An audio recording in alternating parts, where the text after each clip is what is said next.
नमस्कार। मैं शिवकर प्रभाकर के district Solapur head post Akluj Maharashtra. मेरा यूट्यूब चैनल पोमेग्रेनेट रिफॉर्म, इसके ऊपर आप सभी किसान भाई को नमस्कार। मैं आज आपको मेरा जो पोमेग्रेनेट वाटर मैनेजमेंट, इसका वीडियो में आपको शेयर कर रहा हूँ। इससे पहले मैं आप सभी किसान को मेरा विनती है कि मेरा जो चैनल है पोमेग्रेनेट रिफॉर्म, इसको सब्सक्राइब करो, क्योंकि मेरे आने वाले सभी वीडियो आपको मिल सके और आप ये मेरे वीडियो दूसरे किसान लोगों को भी भेजते जाओ, क्योंकि उनको भी अच्छी तरह से मैंने दी हुई जानकारी मिल सके।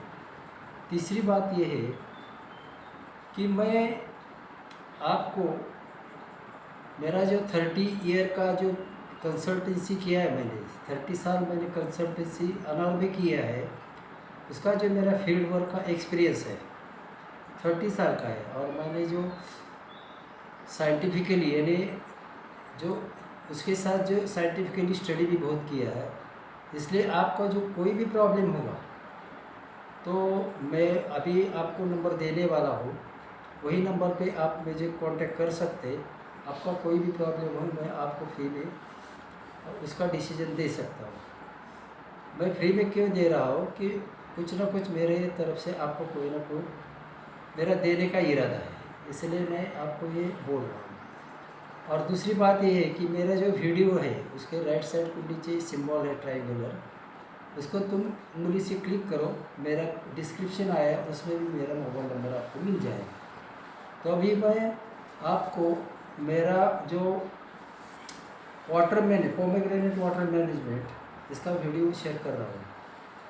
तो मैं सबसे पहले आपको शुरू करने से पहले मेरा मोबाइल नंबर बोल देता हूँ। मेरा मोबाइल नंबर है 74998232, ये मेरा मोबाइल नंबर है। फिर मैं बोलता हूँ, मेरा मोबाइल नंबर है 74998232। अभी मैं जो मेरा पोमेग्रेनेट वाटर मैनेजमेंट का वीडियो शेयर करने से पहले मैं आपको उसके रिलेटेड जो टॉपिक्स है उसका भी मैं शॉर्ट में एक्सप्लेन करता हूँ, क्योंकि ऐसी वीडियो थोड़े बड़े होने के चांसेस बढ़ते हैं, इसलिए हमको भी कोई लिमिट पड़ता है, इसलिए जो रिलेटेड जो इसके साथ टॉपिक्स है वो शॉर्ट में मैं एनालिसिस करता हूँ, क्योंकि उसकी भी जानकारी आपको मिलने से आपको फ़ायदा हो सकता है। तो पहला होता है सॉइल का टाइप। सॉइल का टाइप, अगर तुम्हारा सैंडी है या तुम्हारा सॉइल हल्की है या तुम्हारा सॉइल हेवी ब्लैक हेवी है, इसके ऊपर सब जो पेड़ की रूट की एक्टिविटी चलती है। तो सैंडी सॉइल है तो वो उसका लेयर कितने डेप्थ तक का है, एक फीट का है, 1.5 फीट का है, 2 फीट का है, 3 फीट का है। अगर 3 फीट का, 2.5 फीट का, 2 फीट का होगा तो आप उस पर बगीचा नहीं लगा सकते, क्योंकि सैंडी सॉइल में वाटर होल्डिंग बिल्कुल होता नहीं है। इसलिए आपने जो भी एलिमेंट डाला है सॉइल में पेड़ के लिए, मेजर न्यूट्रिएंट्स हो, सेकेंडरी न्यूट्रिएंट्स हो, माइक्रो न्यूट्रिएंट्स हो, और कोई बायो फर्टिलाइजर भी हो, तो इस पानी के साथ सब नीचे रूट की एरिया से नीचे बाहर निकल जाती है, इसलिए रूट को उसको कोई फ़ायदा नहीं होता। दूसरी बात है, अगर आपकी सॉइल हल्की है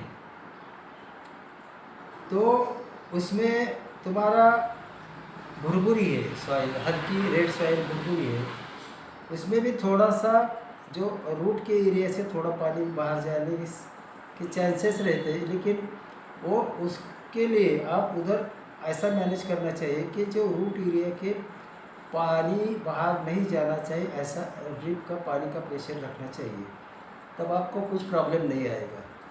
तीसरी बात जो है हेवी सॉइल में क्या होता है, फील्ड ऑफ कैपेसिटी यानी वापसा गुजराती में इसको वरप बोलते हैं, ये जल्दी नहीं आने से जो पेड़ को वाटर शूट ज़्यादा पानी होने से वाटर शूट ज़्यादा निकलने के चांसेस बढ़ जाते हैं। वाटर शूट क्या होता है, उससे आपको कोई बेनिफिट नहीं मिलता, लेकिन वो जो अब तुमने जो अरेंजमेंट दिए होते हैं ना, वो सब वही उठा लेता है। इसलिए जो बाकी रूट बाकी जो पेड़ है वीक हो जाता है, इससे आपको नुकसान उठाना पड़ सकता है।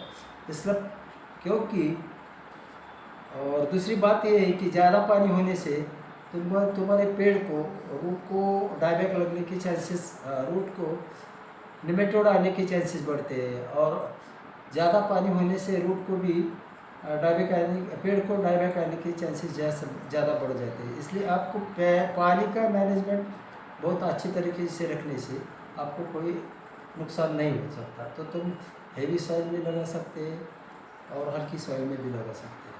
तो अब ये होगा सॉइल के बारे में। दूसरा है जो राइजोस्फीयर एरिया यानी क्या है। राइजोस्फीयर जो तुम्हारा जो राइजोस्फीयर एरिया है, तुम्हारे पेड़ की कैनोपी, तुम्हारा पेड़ का ईयर तुम्हारा पेड़ कितने साल का है, वही हिसाब से तुम्हारे पेड़ की जो कैनोपी कितनी है।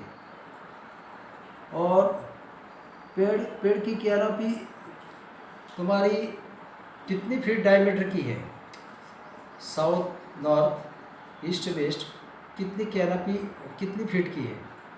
जब तुम 12 बजे पेड़ के नीचे छाव और पूरी छाव किधर होती है और उसके बाद सनलाइट किधर आती है, इसकी ऐसी कैनोपी आप निकाल सकते हैं। तीसरी बात यह है कि राइजोस्फीयर एरिया ने क्या है। राइजोस्फीयर एरिया जो है, जो पेड़ की कैनोपी होती है, पेड़ की कैनोपी दोपहर के 12 बजे जो पेड़ के नीचे छाँव गिरती है, एक साइड को छाँव गिरती है और दूसरी साइड को सनलाइट रहता है, वो बाउंड्री को आप राइजोस्फीयर एरिया बोलते हैं।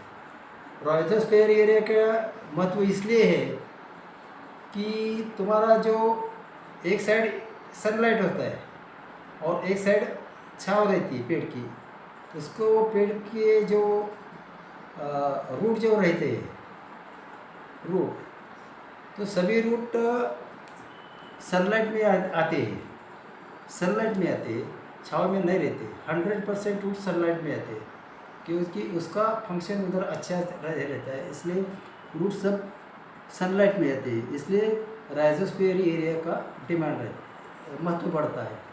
अगर आप राइजोस्फीयर एरिया तो मैंने बोला है, राइजोस्फीयर एरिया ने जो पेड़ की 12 बजे जो छाँव एक साइड को दूसरी साइड को सनलाइट होती है, तो उसको राइजोस्फीयर एरिया बोलते हैं। तो जब तुम खाद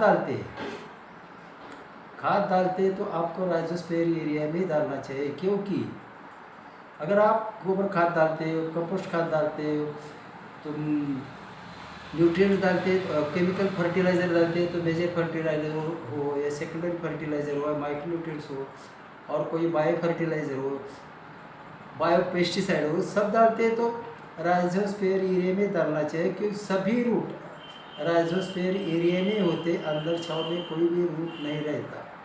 जैसा जैसा तुम्हारा राइजोस्फीयर का सनलाइट का एरिया बढ़ता है, छाँव का एरिया बढ़ता है उसी, और उसके साथ सनलाइट का एरिया भी बढ़ता है, तुम्हारा डायमीटर का कितना फीट डायमीटर रहता है वो बढ़ जाता है, ऐसा ही जो रूट का ग्रोथ बढ़ जाता है।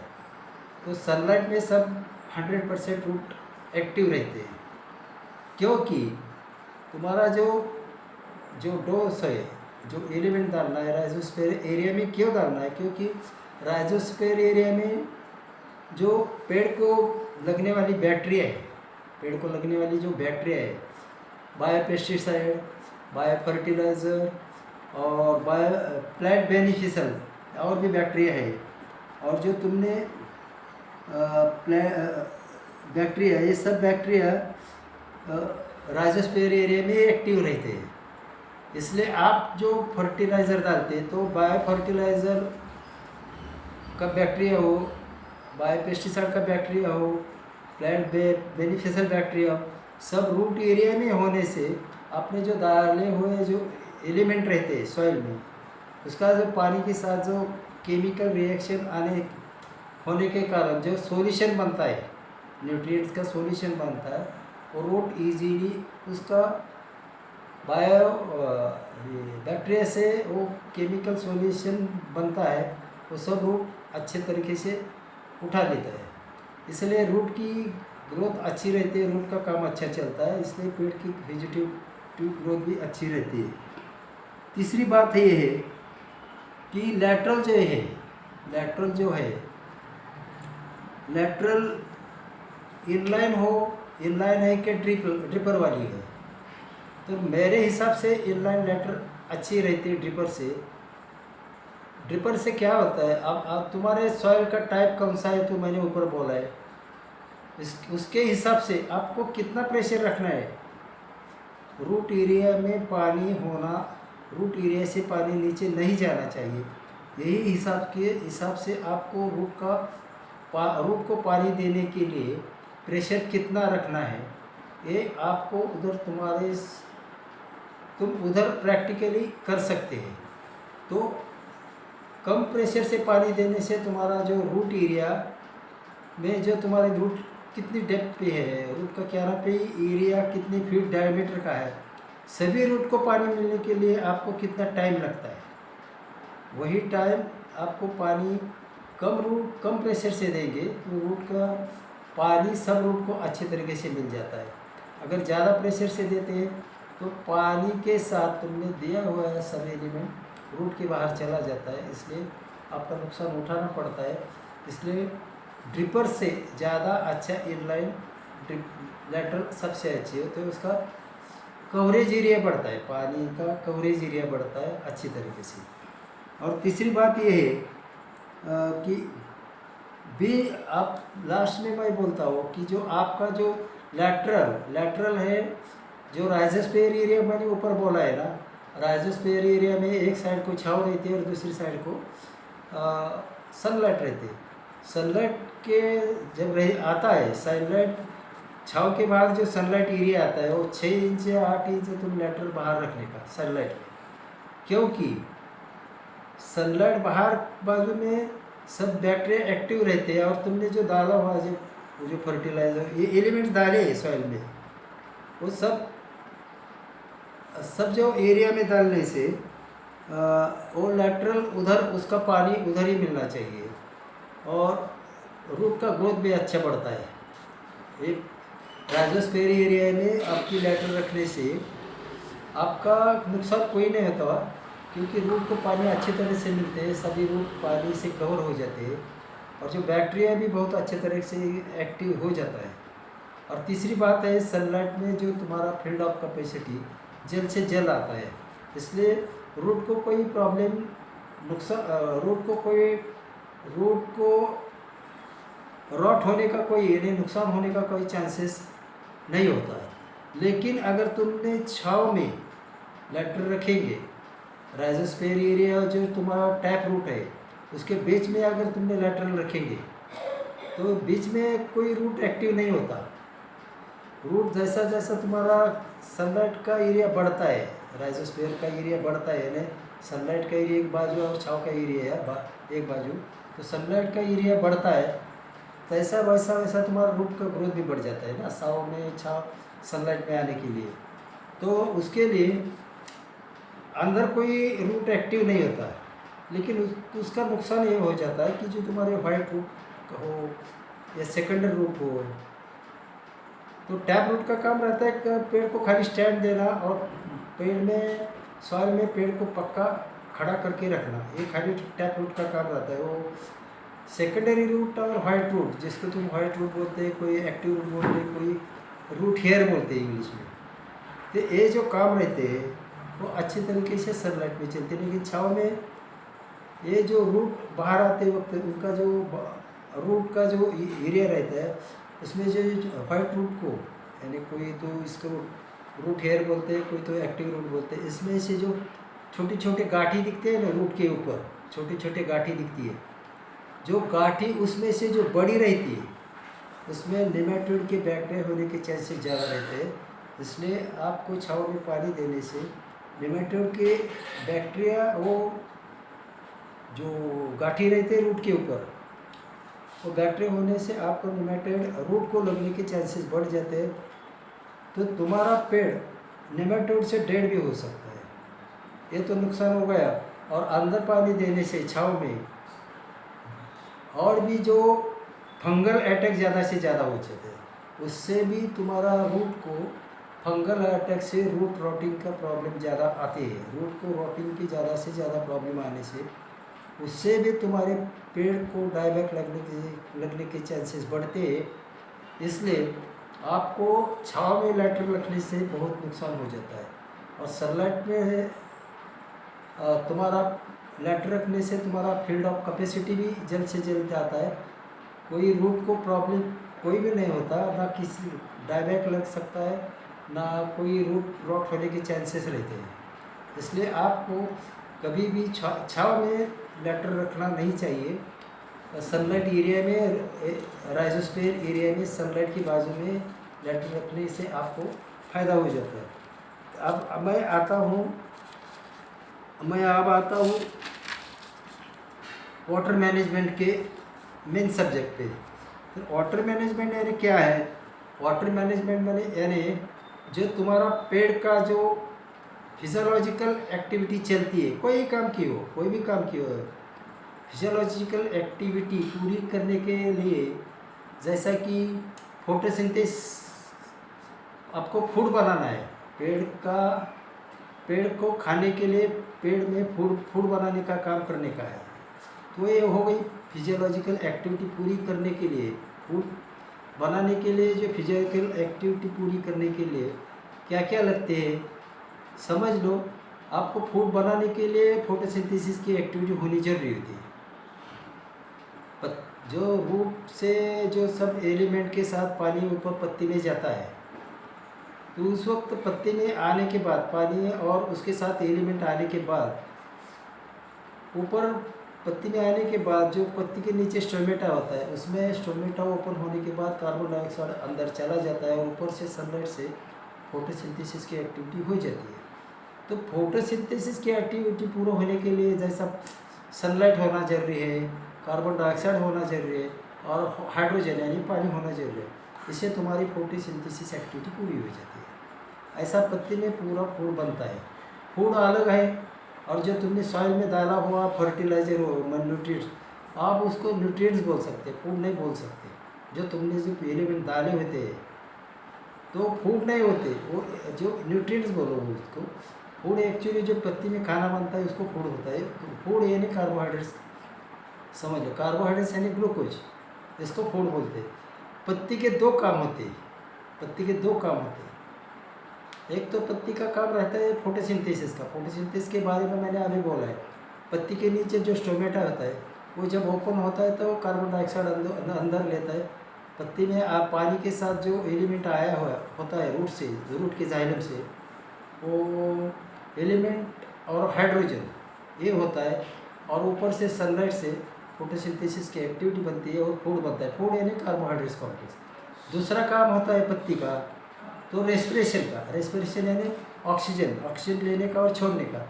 जब तुम्हारा पत्ती का रेस्पिरेशन का एक्टिविटी बनती है, जब तुम्हारा पत्ती में जो स्टोमेटा होता है पत्ती के नीचे ओपन होता है, तब ओपन क्यों होता है कि पत्ती का जो अंदर सेल रहते हैं, पत्ती के अंदर जो सेल होते हैं उसमें कार्बन डाइऑक्साइड होता है। सेल में कार्बन डाइऑक्साइड होता है, वो प्रेशर से स्टोमेटा ओपन हो जाता है, कार्बन डाइऑक्साइड हवा में चला जाता है, और उसके साथ जो पत्ती का स्टोमेटा ओपन होने के बाद ऑक्सीजन पत्ती अंदर लेती है।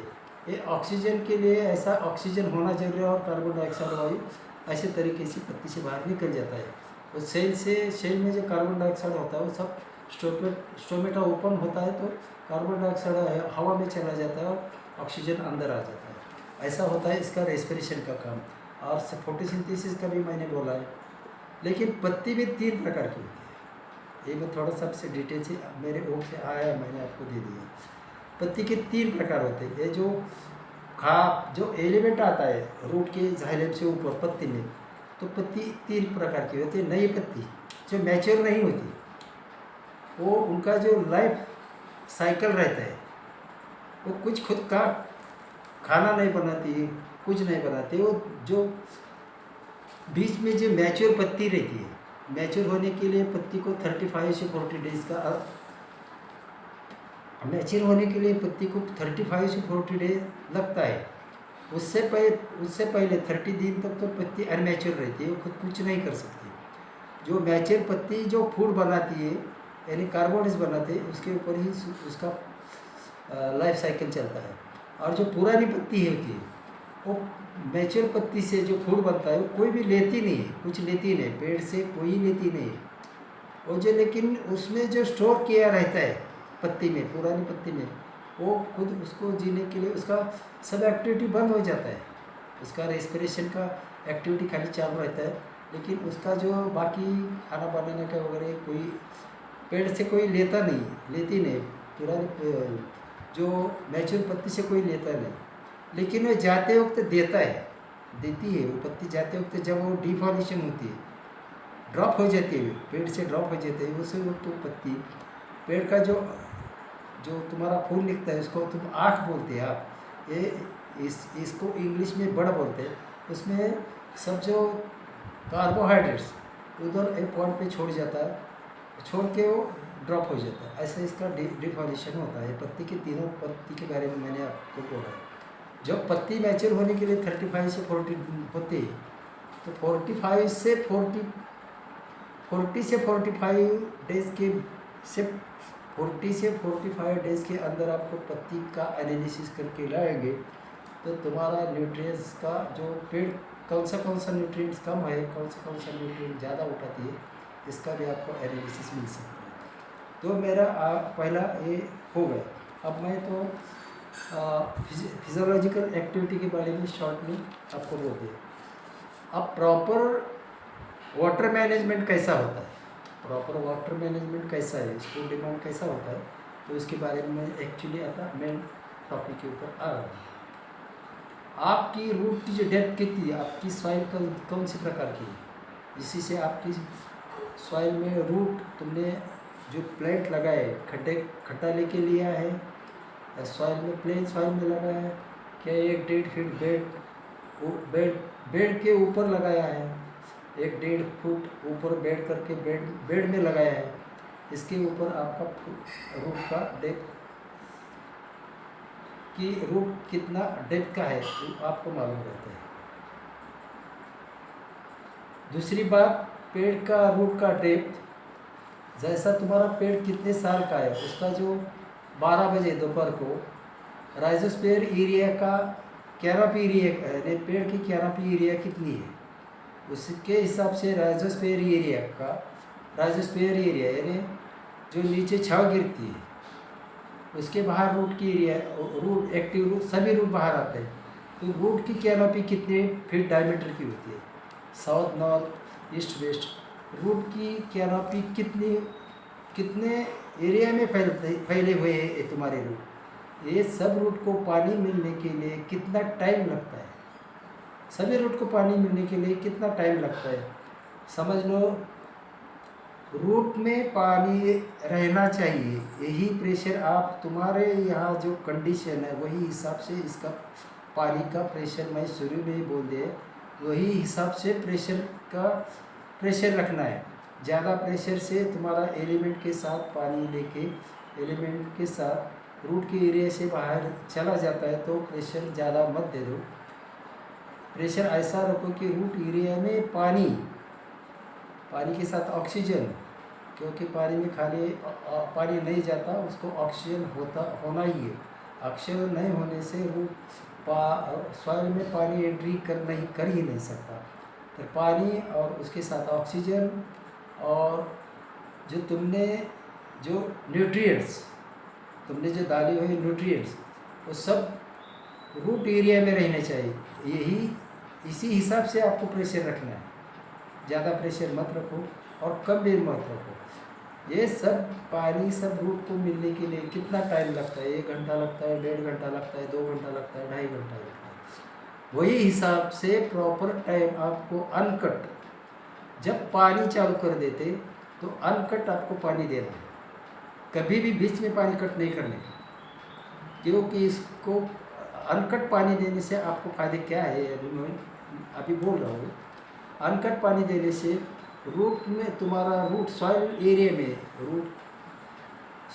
में जो रूट है, वो सॉइल का जो ये बनता है क्या, पैटर्न, सॉइल का जो पैटर्न बनता है, वो पैटर्न में जो कॉलम पैटर्न बनते हैं, कॉलम पैटर्न यानी जो ट्रैक बनते हैं, पानी और ऑक्सीजन, पानी के साथ ऑक्सीजन जाने के लिए जो पानी और ऑक्सीजन जाने के लिए जो ट्रैक बनते हैं रूट एरिया में, तो उसके फ़ायदे ये होते हैं कि एक ऐसा हमेशा पानी देने से एक स्ट्रक्चर सॉइल में बन जाता है, हमेशा के लिए स्ट्रक्चर बन जाता है। इससे पानी के साथ जब ऑक्सीजन बड़ा पैमाने पे लेके जाता है ना पानी, तो तुम्हारा रूट की डेवलपमेंट बहुत अच्छी होती है, क्योंकि रूट पानी के साथ ऑक्सीजन होना जरूरी है। अगर रूट के साथ पानी का ऑक्सीजन होना बड़े पैमाने पे ऑक्सीजन लेके जाने से रूट की डेवलपमेंट, रूट की ग्रोथ अच्छी रहती है। और जो जो वो एरिया में जो तुमने जो फर्टिलाइज़र, कोई मेजर फर्टिलाइज़र, सेकेंडरी माइक्रो, कोई भी तुमने न्यूट्रिएंट्स डाला है, वो न्यूट्रिएंट्स का अपटेक भी बहुत अच्छे तरीके से हो जाता है। इसके रूट की हेल्थ भी अच्छी बढ़ती है और ऊपर पेड़ का ग्रोथ भी अच्छा चलता है। पेड़ का टोटली फिजिकल जो एक्टिविटी सभी वर्क की बहुत अच्छी तरीके से चलती है। यही इसके अनकट पानी देने से आपके फ़ायदे होते हैं। अगर आपके रूट में बीच में लाइट जाती है, नहीं तो आप खुद बंद कर देते, तो आपको नुकसान उठाना पड़ता है। क्योंकि रूट अनकट पानी देने से आपका दूसरा भी एक फ़ायदा हो जाता है कि रूट को जो प्रॉपर टाइमिंग में तुम्हारा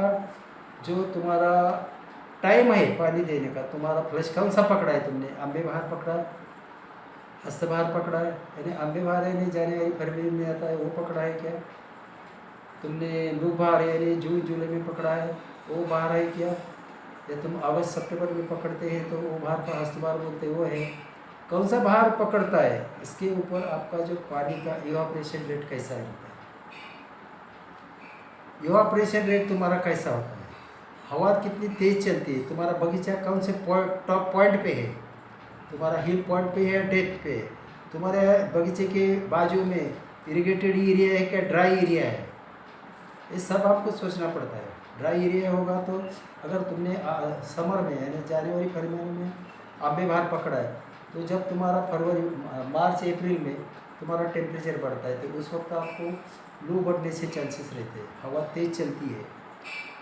टेम्परेचर बढ़ने से तुम्हारा इवापोरेशन रेट बढ़ता है, लू हवा तेज़ चलने से इवापोरेशन रेट बढ़ता है, और पत्ती में से भी पानी इवापोरेशन बढ़ता है।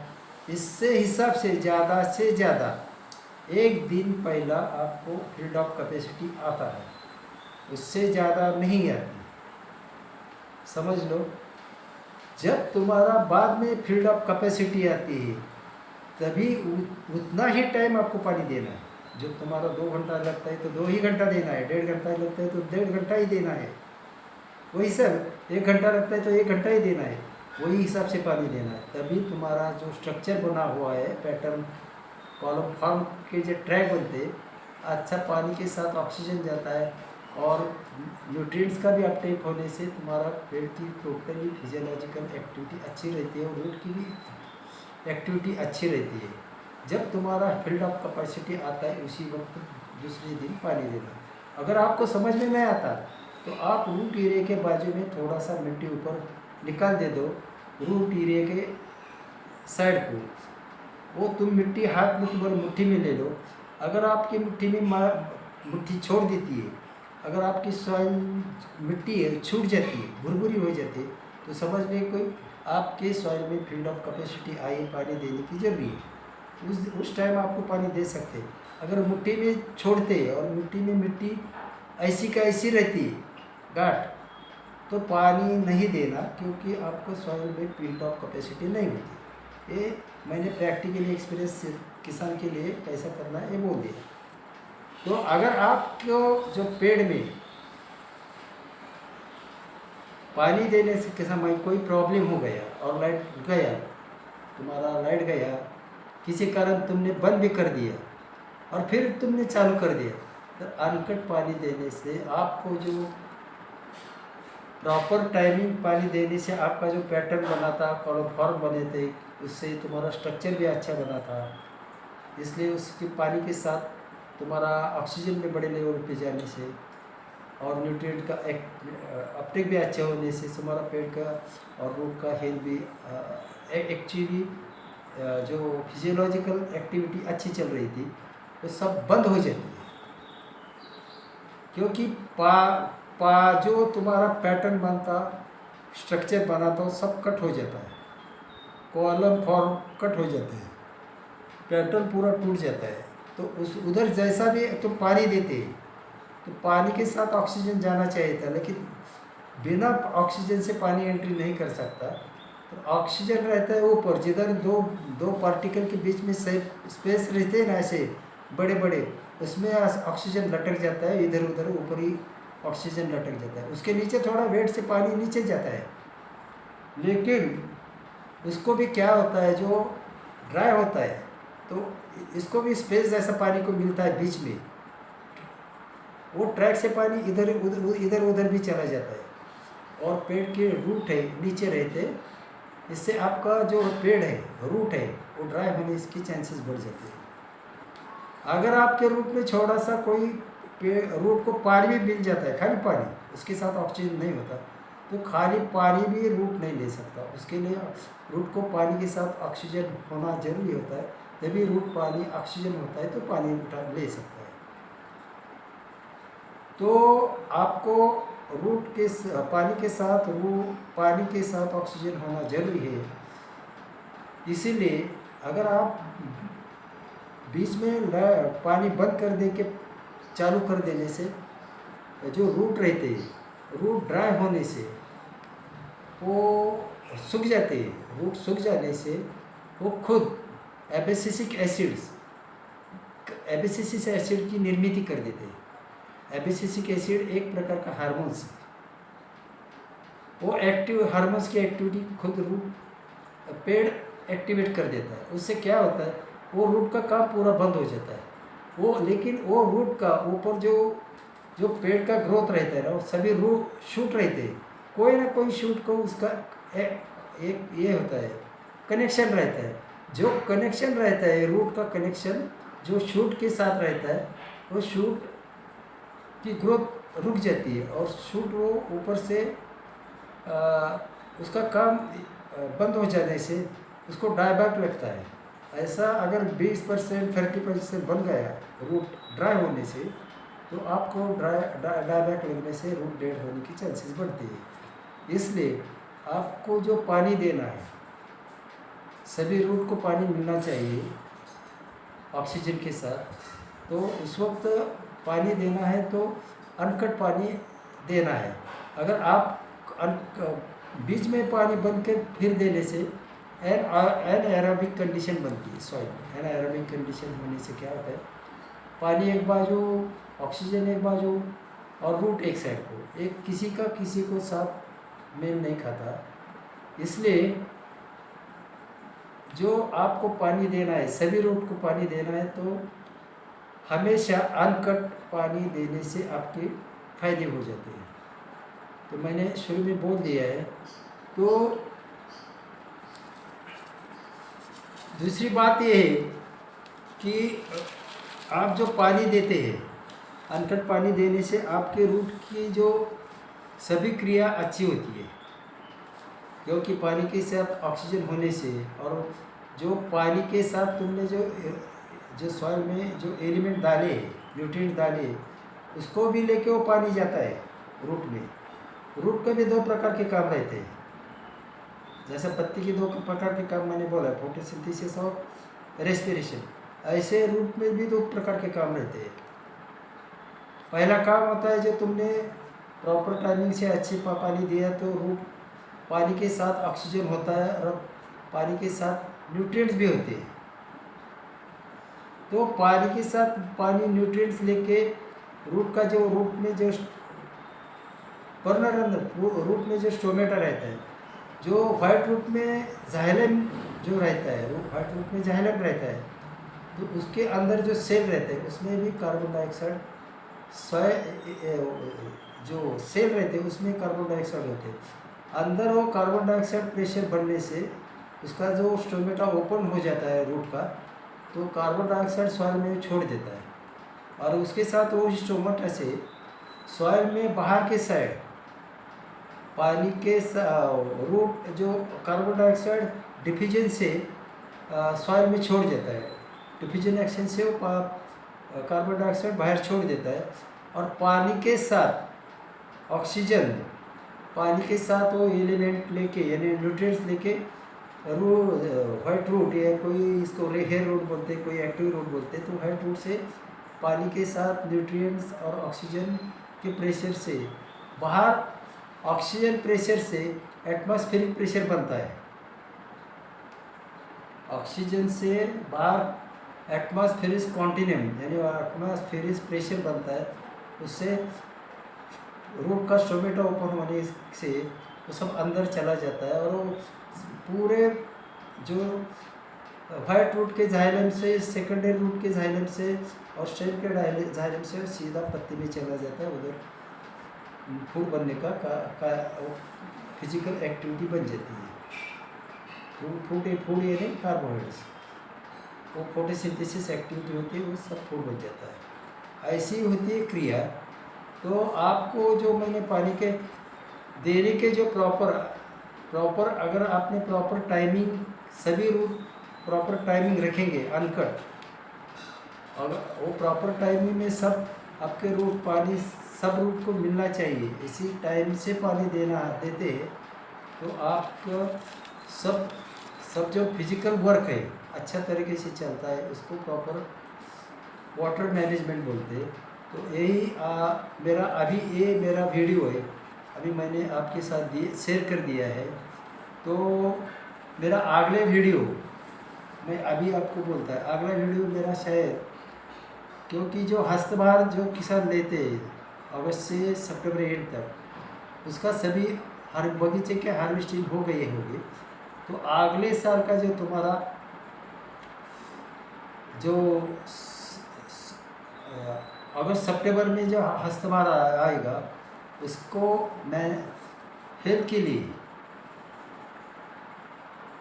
उसका वो बाहर पकड़ने के लिए उसके कैसा ट्रीटमेंट करना है बीज में, जब तो हार्वेस्टिंग के बाद में अगले सीज़न के लिए पेड़ की हेल्थ बढ़ाने के लिए कैसी ट्रीटमेंट करनी है बीज में, इसके बारे में मेरा आपको वो हेल्थ बढ़ाने के जो ट्रीटमेंट रहती है उसके बारे में मेरा वीडियो आएगा।